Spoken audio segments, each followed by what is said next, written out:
Halo, Assalamualaikum warahmatullahi wabarakatuh. Kembali lagi dengan vlog harian saya di channel Tata Simpur Jaya.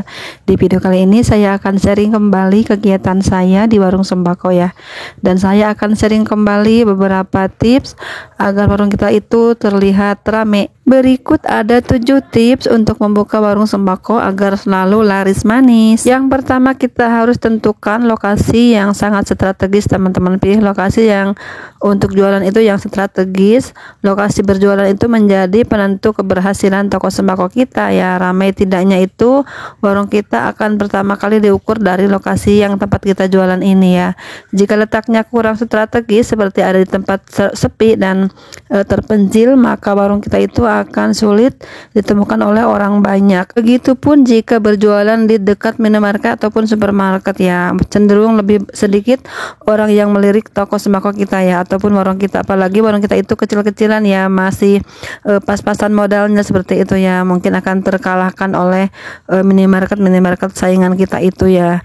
Nah, tempat yang tepat adalah di pinggir jalan dan ataupun di kompleks perumahan ya, yang sering dilewati orang gitu, ataupun dekat sekolahan ataupun dekat kampus ya, kawasan padat pemukiman dan tempat-tempat kos gitu teman-teman, di banyak kontrakannya seperti itu ya, di lingkungan kita yang banyak kontrakannya, yang banyak orang perantau gitu teman-teman. Itu akan menjadi salah satu tempat yang bagus untuk usaha sembako ini. Untuk yang kedua, survei harga sembako di warung lain ya, agar keuntungan yang kita dapat itu dari bisnis sembako ini lebih maksimal. Lakukan survei harga terlebih dahulu ya.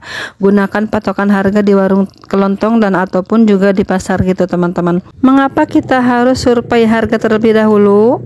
Sebab kita tentu tidak ingin ya menjual harga sembako yang lebih mahal ataupun lebih rendah ya teman-teman daripada harga-harga di pasaran gitu kan ya.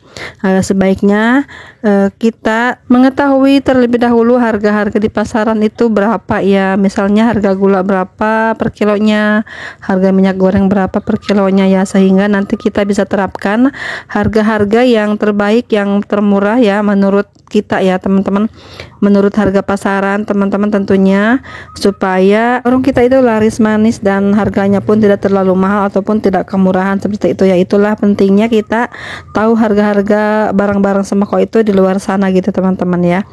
Dan seterusnya kita harus mencari supplier dengan harga terjangkau tentunya ya. Setelah mendapatkan perkiraan rata-rata harga jual sembako itu di lingkungan kita itu berapa, sekarang saatnya kita mencari supplier yang bisa menyetok barang-barang yang akan saya jual ini teman-teman, yang akan kita jual ini. Ada beberapa pertimbangan juga saat memiliki ataupun supplier warung sembako ya, yaitu harganya yang terjangkau dan juga kelengkapan barangnya dan juga kualitas barangnya harus kita perhatikan, dan pelayanan juga kita harus perhatikan ya. Dan kita harus mencari agen-agen ataupun supplier yang dapat mengirimkan barangnya ke warung kita ya. Beberapa hal ini perlu diperkirakan ya, mengingat kita itu selanjutnya akan selalu berlangganan ke agen tersebut ya, di tempat tersebut, maksudnya berbelanja terus sampai kita memerlukan barang-barangnya ya. Namun bukan menutup kemungkinan kalau ada supplier yang lebih murah atau biasa diandalkan di masa depan, itu kita cari lagi yang lebih baik lagi teman-teman. Jadi kita harus mempunyai beberapa agen ataupun supplier barang-barang yang kita jual ini ya, jangan hanya berpatokan pada satu agen saja ya, supaya kita bisa lebih memilih atau membandingkan harganya. Untuk selanjutnya, tips yang keempat, variasikan produk dagangan kita ini ya. Kebutuhan pelanggan akan terus berganti, kita harus bisa menyesuaikan ini dengan barang yang dijual. Kalau mau warung kita itu laris manis, maka variasikanlah dengan semua sesuai dengan kebutuhan pelanggan kita ya. Dengan begitu mereka akan setia berbelanja ke warung kita ya, dan terus berlangganan ke warung kita ini. Ambil contohnya, pelanggan A menanyakan produk ini yang belum ada di warung kita, maka besoknya kita bisa coba sediakan barang tersebut ya teman-teman. Sebagai catatan, dengan barang-barang tersebut masih dalam kategori sembako ya, ataupun barang-barang pelengkap di warung sembako. Contohnya seperti ya alat tulis, sendal jepit, terusnya alat kantor, alat kebersihan, itu kan masih kategori dalam bentuk keperluan sehari-hari ya teman-teman.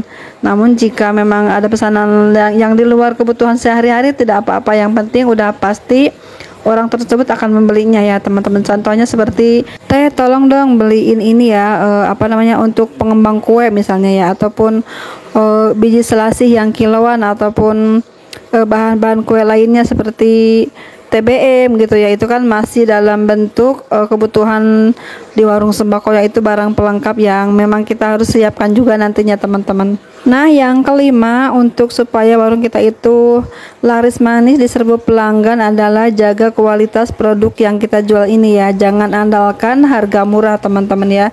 Harga murah itu memang bisa menarik pembeli dengan cepat ya.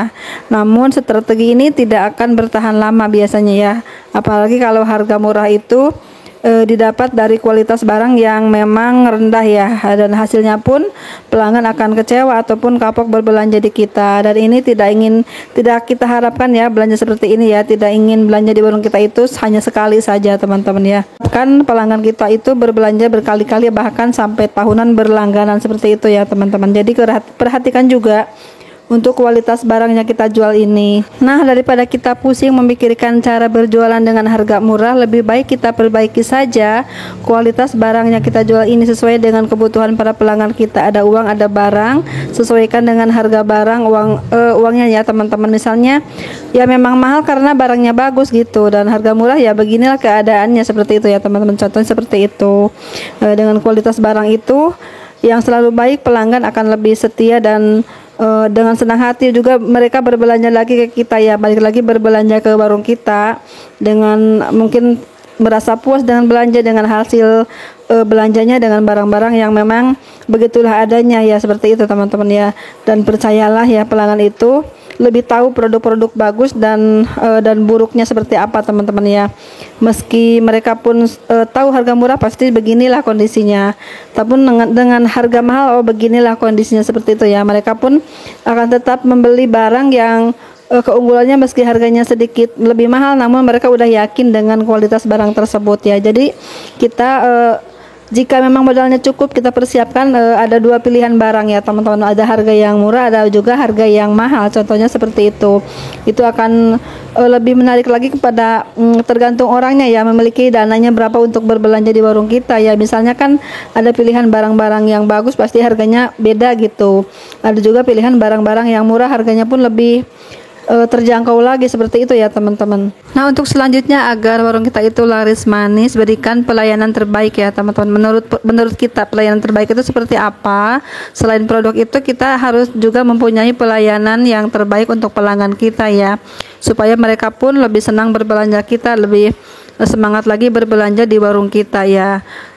Cara kita melayani pelanggan itu akan menjadi penentu juga untuk kemajuan usaha kita ya, untuk selalu menarik hati pelanggan kita ya. Meskipun hanya warung sembako kecil-kecilan ini, contohnya seperti warung saya ini teman-teman, jika penjualnya mungkin sedikit tidak respon kepada pembelinya, hanya memerlukan uangnya saja gitu ya, pembeli pun tidak akan betah dan mungkin akan lebih memilih berbelanja di tempat lain, seperti itu teman-teman.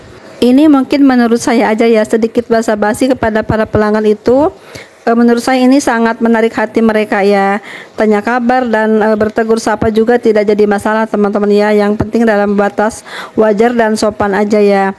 Terlebih jika pembelinya itu adalah tetangga terdekat kita ya. Kita dan orang-orang yang sudah kita kenal ya teman-teman, seperti itu.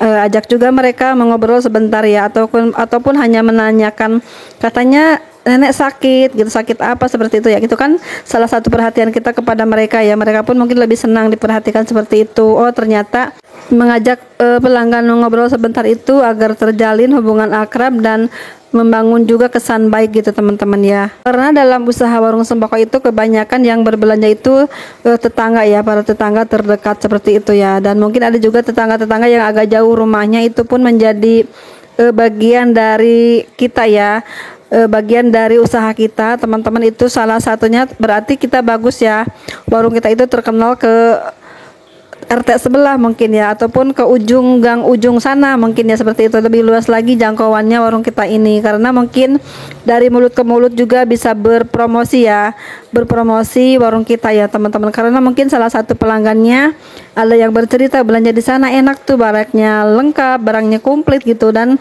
pelayanannya pun baik, seperti itu ya. Itu salah satunya kelebihan warung kita ya, direspon sama pembeli dengan cara menyebarluaskan gitu teman-teman ya, mempromosikan secara tidak sengaja ya kepada tetangganya ya.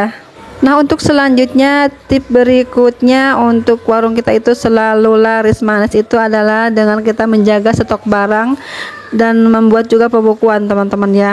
Yang tak kalah penting adalah menjaga stok barang dan membuat pembukuan warung sembako. Contohnya pembukuan warung sembako ya termasuk jumlah stok barang, total transaksi setiap hari ya.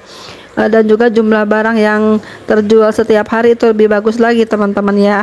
Ataupun pendapatan bersihnya berapa, mungkin seperti itu, uang yang dibelanjakan itu hari ini berapa dan lain sebagainya teman-teman ya. Contohnya seperti waktu dulu saya membuat pembukuan sederhana ala saya yang mudah sekali cara membuatnya, dan itu pun sangat mudah sekali ya teman-teman cara melakukannya. Maksudnya dari contoh itu kita bisa lebih tahu lagi ya berapa banyak sih kemajuan usaha kita ya, berapa banyak sih omset setiap harinya, ada penambahan atau penurunan ya, dari barang-barang apa saja yang kira-kira cepat lakunya dan yang lambat lakunya. Kita bisa pantau dari pembukuan tersebut ya. Jika memang teman-teman rajin menulis di buku ataupun di sekarang kan banyak sekali aplikasi-aplikasi kasir ya yang mungkin bisa teman-teman download gitu ya di Play Store. Namun saya tidak menggunakannya. Saya hanya menggunakan buku manual aja ya, catat manual aja seperti itu. Jadi saya hanya menggunakan seperti kemarin itu catatannya yang sangat mudah itu, yang ringkas dan simple banget ya teman-teman.